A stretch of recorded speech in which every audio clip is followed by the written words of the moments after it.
In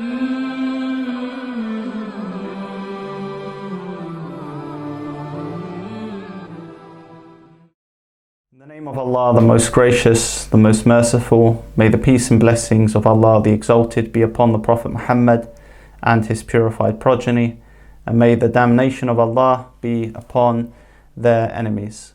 Dear brothers and sisters, Assalamu alaikum wa rahmatullahi wa barakatuh. Welcome to Monotheism of the Holy Progeny, peace be upon them channel. Qanatu Tawhid al-Itra. Inshallah ta'ala, within the next video, I will be discussing a bit more about the channel. And from now on, this will be the platform in which I will be recording any new videos about various topics, if Allah gives me the time and strength.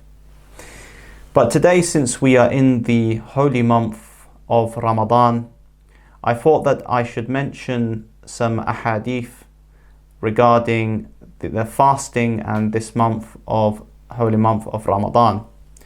Of course, for many of us, this month will be different from many of the other months in previous years. Why? Because obviously we know why. It's not necessary for me to go into that. But we know the current situation with the virus which has been spreading, and for that reason we are currently in a lockdown, just as many other countries are. So this will affect us because in the previous Shahr Ramadans, in the previous holy months of Ramadan, years before, we would be used to meeting up with different brothers in faith for iftar, visiting different centers in which we engage in religious activities like Salatul Jama'ah, reading some of the du'as, reciting Quran. But this year we are confined to our homes and the centers will not be open, nor are we be able to meet other brothers and sisters in faith for this month. For some this can be a sad time. However, we should also see that there is a benefit that can be derived from this. And obviously online you can see many different people and lecturers giving tips in how we can make this Shahr Ramadan a great Ramadan. And of course now when I'm recording this, we are a few days into Shahr Ramadan, but it's never too late for us to make a schedule which works for all of us. Now, as we see, Allah Azza wa Jal in the Holy Quran, He says, Bismillah, A'udhu billahi minash shaytanir rajim, Bismillah ar-Rahman ar-Rahim, Ya ayyuhal ladhina amanu kutiba alaykum as-siyamu, kama kutiba ala alladhina min qablikum la'allakum tattaqun. So Allah Azza wa Jal in the Holy Quran in chapter 2, verse 183, He says, Ya ayyuhal ladhina amanu. So, O ye who profess faith, O ye who believe. The fasting, kutiba alaykum as-siyamu. The fasting has been written, prescribed on you. كَمَا كُتِبَ عَلَى الَّذِينَ مِنْ قَبْلِكُمْ. Just as it has been prescribed for those before you. لَعَلَّكُمْ تَتَّقُونَ. So that you may gain piety, you may gain taqwa. So as we know from this verse, if we want to be of those who are of the believers, and not just the Muslims who merely recite a shahada but do not practice. If we want to be of the believers, then we must fulfill and partake in this holy obligation that Allah Azza wa Jal has blessed us upon. And we find in the verse after it says, O ye who believe, or O ye who profess faith, fasting has been prescribed on you just as it has been prescribed, كما كتب على الذين من قبلكم, just as it has been written upon those before you. So when some look at this verse, they say that was the practice of fasting something upon all the other nations before this ummah? There are some different opinions regarding this point from the Quranic exegetes, in which they say what? They say that it's possible that this fasting was upon the previous religions or the Jews and the Christians. But as we know, even now, some Christians, they do have fasting. In particularly, I've met some of the Coptic Christians who they fast, but it's not a full fast like the Islamic fast. they may give up some types of dairy or meat or these types of things. So as we know, it differs from our fast. And regarding the narrations about this, we have that this was something upon the prophets. Imam Sadiq alayhi salam, the sixth Imam, states that this was something obligated upon the previous Anbiya, prophets, and then after that it was given on this chosen and preferred nation. It was made obligatory upon the Muslims and the Prophet Muhammad sallallahu alaihi wasallam. So what we derive from this narration is that it's possible that just the prophets, not their people, they themselves just engaged in the practice of fasting, and then we were blessed and honored with such a practice. If we just look at the narration quickly, we find that the Imam said, so he was asked about this practice, in which he says, إنما فرض الله عز وجل الصيام. So verily,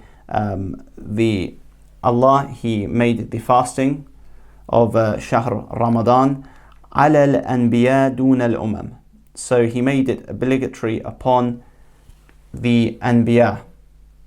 So it could be that just the prophets, they all had the exact same Islamic fasting, and then it was given to us, as we know. And then some other people say on the other divine religions there were fasting, but one can refer back to the different tafasir for this. So the verse says, O ye who believe, O ye who profess faith, fasting has been written upon you, just as it has been written upon those before you. We know from the verse, without looking at any tafsir, that it was a practice written upon others, or a type of fasting. لَعَلَّكُمْ تَتَّقُونَ, so that you may gain piety and taqwa. This part of the verse, it reminds me of a recent story of a brother who I came across, and I questioned him because he is from the other Shia sects, the other sects who claim to be Shia. He is not a 12er Shia. And I asked him whether he fasts, because I had met people from his sect before who do not engage in the fasting of Shahr Ramadan. So he said that no, we do engage in fasting, but I myself, I do not engage in this fasting. Why? Because I'm not pure enough to do this. So what I did is that I obviously told him about this verse, and I said, look, the purpose of fasting is for you to become pure yourself. It's not a condition for you to be someone who is already a religious and pious individual to engage in the fasting. No, you can be the worst type of individual, you can be the most sinful type of individual. The practice of fasting is there to give you taqwa, to give you piety. This is why the practice of fasting is there. It is not a condition beforehand that I must be a religious person to start fasting. So I tried to tell this to him and say about the ayah. It's not proper and it is not correct for any of us to think that, okay, I'm not going to fast because I might still sin when I'm fasting. No, this obligation is still wajib upon everyone. And is this a right way of thinking, that some people think that, oh, because I sin, I shouldn't fast because my fast will be broken?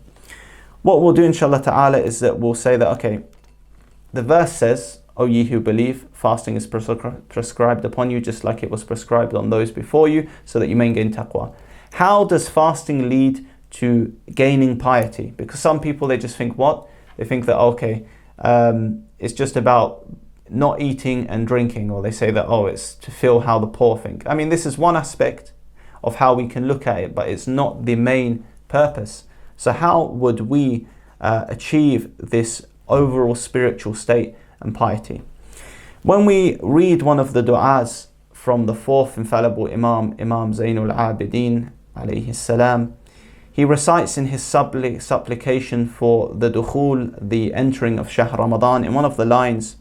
So he says, وَأَعِنَّ عَلَى صِيَامِهِ بِكَفِّ الْجَوَارِحِ عَنْ مَعَاسِيكَ وَاسْتِعْمَالِهَا فِيهِ بِمَا يُرْضِيكَ. He says that, and help us to fast in this month of Shahr Ramadan by our restraining of our limbs. So restraint, because we want to restrain our limbs from acts of disobedience towards thee, and our employing them in that which pleases you. So again, what does Imam Zainul Abidin alayhi salam say in this line of the dua that you recite in the entering of Shahr Ramadan? And help us to fast by restraining our limbs from acts of disobedience towards thee, and using them or employing them in that which pleases you. So as we know here, to gain more reward from your fast, you must fast with all of your limbs. You must refrain from the sins of each of your limbs. So it's not just about abstaining from the food or drink. This is a very basic and foundation of the fasting. And then later on, you should understand that it's way more than this on a superficial level. Someone would say it's just about abstaining from food and drink. No, it's also fasting with one's limbs. Fatima Zahra salamullahi alayha, she says in a narration attributed to her that ما يصنع الصائم بصيامه إذا لم يصن لسانه وسمعه وبصره وجوارحه. She says that what is a fasting person doing with his fasting if he does not what? He does not protect his tongue, if he is not guarding his tongue, his hearing, his vision, and all of his limbs. And obviously from this she means from sins. So we have the fourth Imam which reads in this dua that we read that we do not act in disobedience to Allah Azza wa Jal with the various limbs that we have. And then Fatima Zahra emphasizes upon this point in another narration where she says, what is the fasting person doing with his fast if he's not guarding these limbs that he has? Now why? Because as we know, dear brothers and sisters, if we want to gain reward from the fast and not just fulfill the obligation, we should fast with these different limbs. What does this mean? Because some people, they say that, okay, if I sin, my fast is broken. No, this is not the case. You may do the fasting by not eating or drinking and then sin with all of these limbs, but this would not break your fast. One can refer to the Islamic laws books to see which things exactly invalidate the fast. We have specific invalidators of the fast, but it means that you would have done your obligation, but you lose out on the reward. Even someone, he can do salah, and at the same time, let's say he's doing salah, he sees a woman and he looks at her in a lustful way. He may have fulfilled the obligation of doing that obligatory salah, but he has lessened his reward by doing a sin. The sin does not break the salah. We have specific things which break the salah. So when it comes to fasting, why does Fatima Zahra say this? She says, obviously, person guarding his tongue. When someone is in the spiritual state of fasting, he wants to guard his tongue from what? Things such as backbiting, using profanity, speaking idle talk, things which are not useful. This is a way that he could guide his tongue. Hearing. Someone could be fasting, but then he listens to, for example, backbiting. He listens to obscene things, and he listens to baseless things, or even things which could be haram. In that case, he's not guarding his ears. So one wants to guard his hearing in that and listen to things like Quran, lectures, du'as, or things which will benefit him. And then what did she say? His sight. And this is a obvious one which one should be guarding during the holy month of Shahr Ramadan.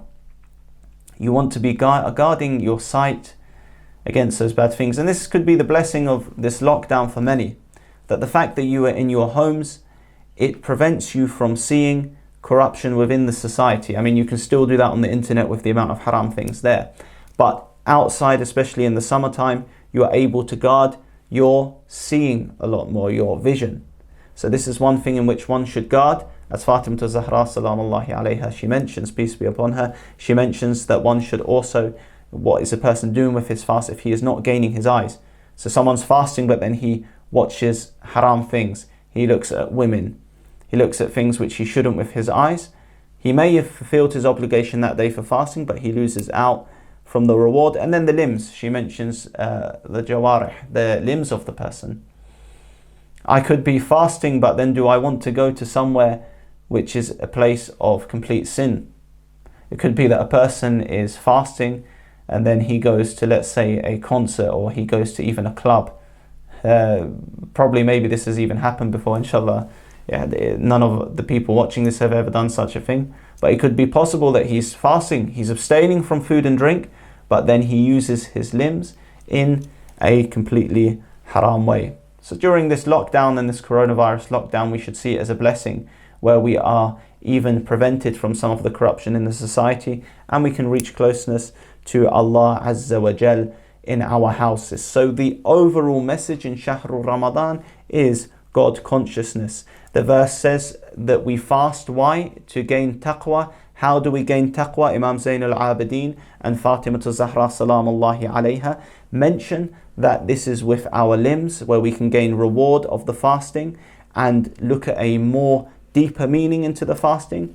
And then after that, we said that fasting, it doesn't break, sinning does not necessarily break your fast, but you can lose out in the reward.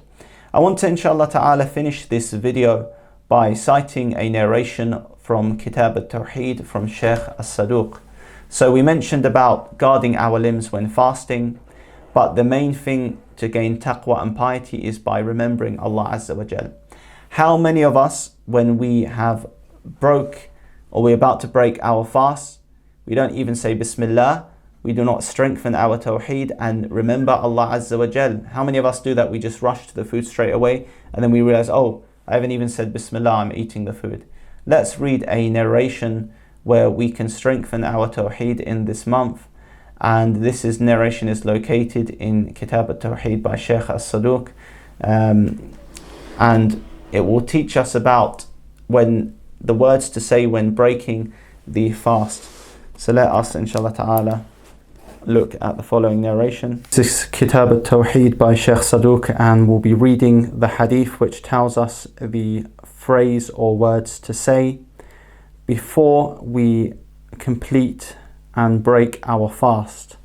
And by acting upon this tradition, alhamdulillah, I've acted upon this the past few years, we can, inshallah ta'ala, remember Allah Azza wa Jal before rushing to the food and gain more reward. So we find here hadith number 16, Al-Sadiq, so from Imam Sadiq alayhi salam, the 6th Imam, who says in this tradition the following. So, من ختم صيامه بقول صالح أو عمل صالح تقبل الله منه صيامه.